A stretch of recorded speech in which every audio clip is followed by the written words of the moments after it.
I think that Tim Walz should keep speaking publicly for one reason and one reason alone, and it's because it made Elon cry. Does that help Tesla? I mean, you had Tim Walz, who's a huge jerk, running around on stage with the Tesla stock price where the stock price had gone in half, and he was overjoyed. What an evil thing to do. I just bought the election and I fired 1 million people and I'm turning us into a white supremacist fascist oligarchy, and every single day I lie and repost Nazis and spread misinformation and harm lots of people and destroy the world's oldest democracy, but he pointed out my stock prices are down. What a piece of shit, man. It's such a perfect encapsulation of a fascist is strong politically as a unit, but as an individual, these are the weakest crybabies in the world. Can you imagine doing this? Can you imagine firing 1 million people, trying to get social security, run the country, you're an oligarch, you're the vizier, blah, blah, blah, everything bad he's done, Hitlerite shit. And then, and not to mention, celebrating a company losing share value. Doesn't this mother go woke, go broke everything that has a black person in it? He was literally doing this with Assassin's Creed Shadows. He's like, well, yeah, it starred a black guy. So basically, Ubisoft deserves to go bankrupt or something. I don't know. Which I also think Ubisoft should go bankrupt, but for entirely different reasons. For reasons unrelated to black people and more having to do with, their business practices. And then he's, sniffling. Dude, he's tearing up. Look at his eyes. Don't tell me he's not tearing up here. He's literally tearing up at the idea of somebody making fun of the hyper overvalued Tesla stock, something he has said before that it's overvalued, going down. What a creep! What a jerk! What a jerk! What? Yeah. Do the rightists not see this and get sickened? I feel like a big part of fascism is contempt for the weak, right? And look, I think that contempt for the weak is I'm going to be honest here, it's kind of a universal feeling to an extent. Because when you see something that's pathetic, you kind of hate it a little bit, right? It just depends on where you draw that line. When I see a homeless person, I don't think that's pathetic. I think damn, you must be strong as shit. I would have punched my own ticket early 2 days without a warm shower in the morning. I see a single mother struggling and I'm like, that seems way harder than what I have to do. Holy shit. They think it's weakness. For me, I just see that and I'm just okay. But then you see a sniveling crybaby ketamine addict like this mother. He's sniffling. He's threatened to sue everyone who's mean to him, whatever. How do you not feel contempt for this? I do. You guys do.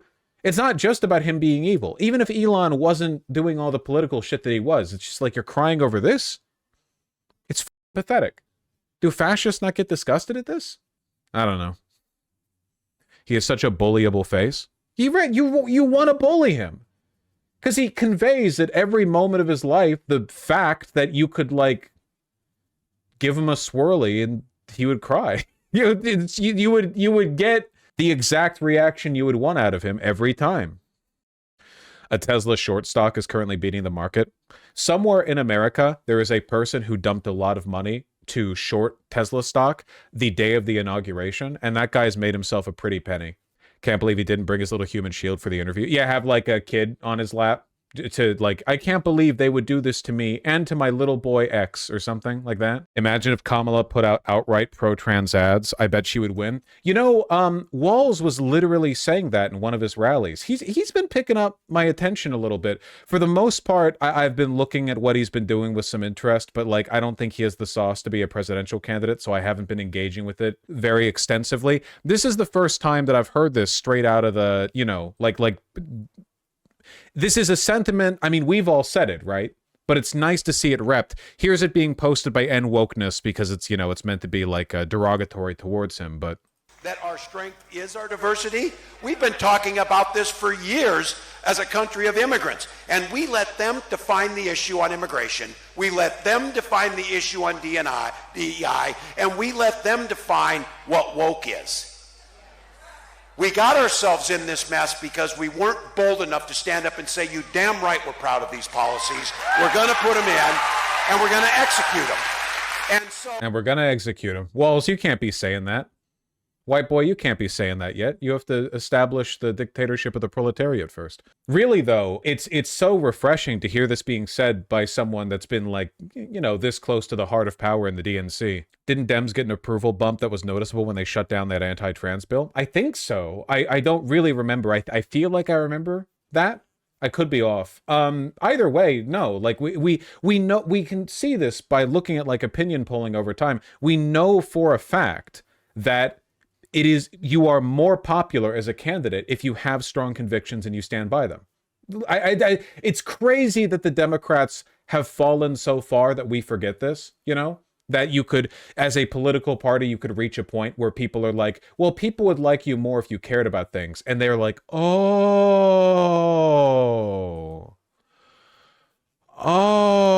that's crazy.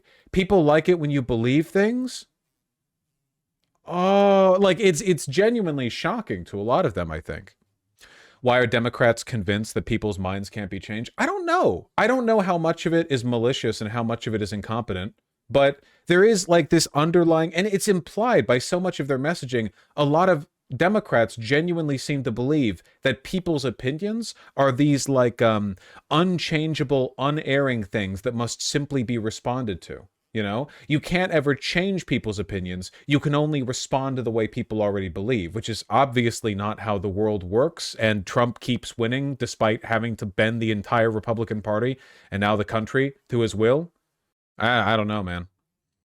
But Vosh, shouldn't you be fair and show what Harris and Biden have said at their post-election rallies? Oh, wait. I genuinely cannot fathom how any Democrat could feel anything but contempt towards either of them. Like, they literally goodnight y'all'd. It's... like, it is so egregious. They literally just left. They never cared. They never cared. Not even a little bit. Have you ever seen, like, can you imagine? Can you imagine talking about this, like, back in 2022 or something? Like, talking to someone saying, hey, Trump's going to win again. Like, he's going to prepare to cheat to steal the election, but it won't be needed because he just wins. And afterwards, Biden and Kamala, the president and vice president, just dead silent. Even though Kamala Harris will only lose... oh, that's right, Kamala will take over and run rather than Biden. Even though Kamala Harris is only going to lose by, what, like 1.8% in the popular vote, they're just going to be dead silent. Just gone. They're going to be gone. Not a word from either of them. They're going to leave. I don't think you'd believe me. I think people would be like, okay, you're being a little bit cynical. I think I might have been like that.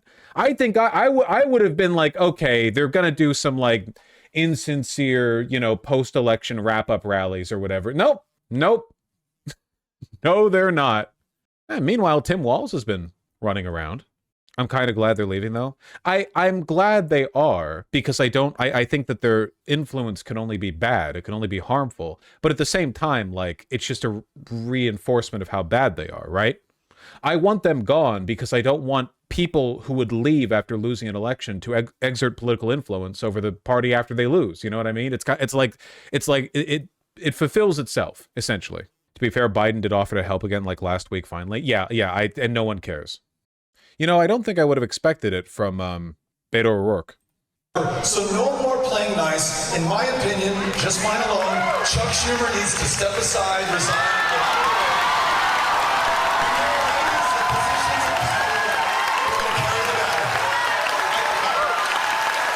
The anger towards Schumer has to be pretty bad for people like Beto O'Rourke to be joining into it. He's not that bad as Democrats go. I just really feel like just the strategy of running as an anti-gun liberal in Texas and giving up the Senate seat, right? He went Senate for governor. Yeah, or tried. He's not the worst Democrat, though. Not by a long shot. Winter Senate Democrats going to give him the axe. If the hatred towards Schumer continues, they might eventually have to, right? I just think, like, the sentiment needs to build. Remember, it took Nancy Pelosi months to eventually oust Biden in favor of Kamala. Do you think Schumer's betrayal is good for the future of the Dem Party? I mean, maybe, yeah. I guess it would be kind of nice if they still didn't get the stopgap bill passed, but with the stopgap bill having been passed, I guess I'm glad that one of the outcomes of that is the massive, overwhelming wave of hatred towards Schumer. I mean, that's good, at least, I guess.